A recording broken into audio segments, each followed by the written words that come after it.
Ahoj a dobrý den, vítám vás u videa Bar Behind the Curtain. Moje jméno je Gabriela a dnešním videem vás provedu. V těchto videích si budeme pravidelně míchat koktejly, zaměříme se hlavně na ty klasické, no a já doufám, že vy je budete míchat společně s námi. Pro vás jsem se dneska připravila koktejl, můj oblíbený a klasický koktejl, který se jmenuje Old Fashioned.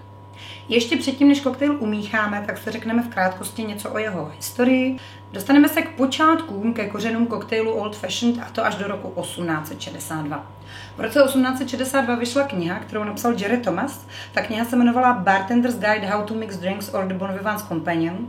A ta kniha, dá se říct, mapovala základy barmanství, protože v ní vyšlo spousta receptů na zajímavé koktejly, z nich čerpáme až dodnes. A vyšly v ní dva recepty na koktejly, které, dá se říct, trochu nadsázky můžeme nazvat rodiči koktejlu Old Fashioned. Vyšel v ní recept na Old Fashioned Holandian cocktail a do whisky koktejlu. A když tyto recepty propojíme, tak svým způsobem získáváme dnešní Old Fashioned tak, jak si ho dneska umícháme společně. Old Fashioned Holandian cocktail byl postaven na ginu, ale byl postaven na téměř totožné receptuře, a do whisky koktejl byl postaven na whisky, jak už název napovídá, ale byl udělán takový trošku víc fancy do vinné sklenice s citronem. No a my se teď přeneseme z těch 60. let do 80. let. Protože v té době samozřejmě byli barmani kreativní, stejně jako jsou dnes, a v té době se hodně do Ameriky začaly dovážet vymoženosti z Evropy. Ku příkladu absint nebo maraschino likér a tak podobně. A barmané se snažili samozřejmě vylepšovat koktejly ve starém stylu těmi novými vymoženostmi, ale ono se to úplně neusadilo v té době. A lidi si přece jenom spíš oblíbili takové ty koktejly v old fashion stylu. No a to si oblíbil i nějaký James E. Pepper. V 80. letech totiž do Gentleman's Pendennis Clubu v Kentucky vešel James E. Pepper, kolonel, což byl zakladatel palírny a destilérky, která mimochodem v Americe funguje dodnes a pálí vynikající bourbony a vynikající whisky, a řekl barmanovi: prosím, já bych chtěl něco umíchat v old fashion way stylu. Barman se pravděpodobně zamyslel a umíchal mu old fashion tak, jak ho dnes známe. Umíchal mu old fashion možná, že i na jeho whisky, a umíchal ho takovým způsobem, jakými si dneska představíme. Tomu Jamesi E. Pepperovi velice zachutnal, no a protože byl chytrý a věděl, že tak by se mu mohlo dařit propagovat svoji destilérku, tak brázdil ve vlakovém vagónu Spojené státy a nabízel tam koktejly postavené právě na své whisky a hlavně koktejl Old Fashioned, který vlastně díky němu se podařilo tolik rozšířit a proslavit, a já mu za to jsem vděčná, protože, jak už jsem říkala, je mým oblíbený. Pojďme si ho společně umíchat. Old Fashioned potřebujeme to, co potřebujeme na základ každého bitter Riesling, tedy nějaký cukr, nějakou alkoholickou složku, nějakou sodu, vodu, sodovku a nějaké hořčidlo. Dneska tomu moderně říkáme bitters. Je to vlastně hořčidlo, protože jsou to bylinkové kapky, které jsou založeny na bylinkách a hlavně na spoustě alkoholu. Tady ty konkrétně jsou s kůrou pomerančů, pomerančové příchutě, a já je používám do Old Fashionu ráda, protože ho právě zdobím pomerančem a krásně se to doplní. Na spod sklenice tady použiju cukr.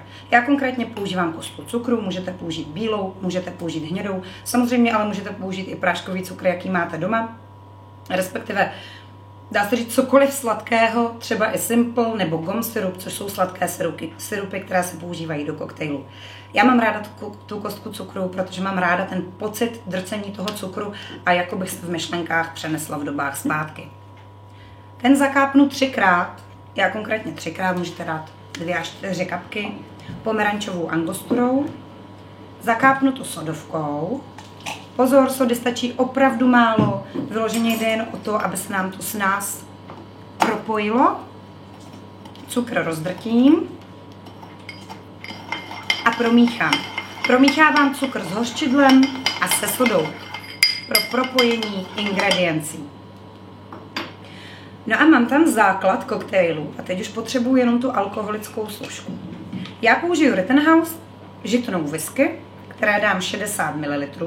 Samozřejmě můžete použít také bourbon, můžete použít Jacka Danielse nebo Maker's Mark.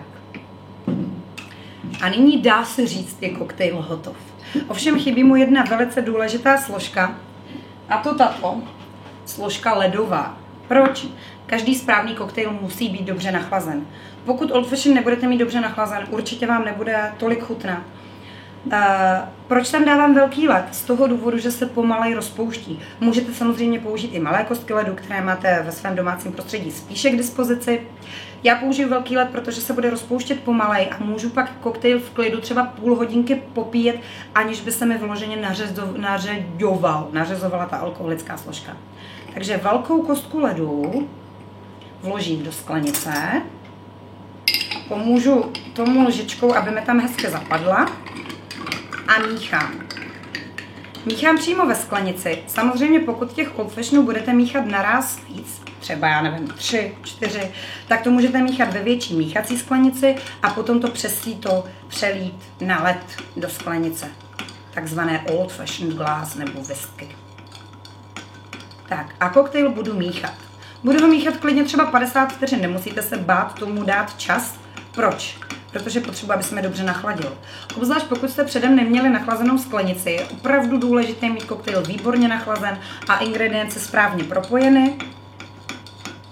Poznám to tak, že vlastně když si nazvednu tu ledovou kostku, tak uvidím, jestli se mi ta sklenice až povrch pěkně orosila. A pokud je ta sklenice, jako já už ji mám, povrch orostná, je drink nachlazený. Už ani dole necítím žádné kostičky cukru, ingredience se mi propojily, koktejl se krásně nachladil a dá se říct, že nyní mám před sebou hotový Old Fashioned. Abych ho ale ještě dozdobila a vylepšila, potřebuju pomeranč a škrabku, třeba klidně i na brambory. Potřebuju konkrétně kůru pomeranče a uříznu jí takový jakoby širší a delší proužek, říká se tomu píl. No a ten píl si potom můžu hezky začistit nožem. To spíš z důvodu, když chci mít ten koktejl, řekněme, vizuálně perfektní. Nějakým způsobem můžu třeba ukončit ten pomerančový proužek obloučkem či špičkou, jak se vám bude líbit.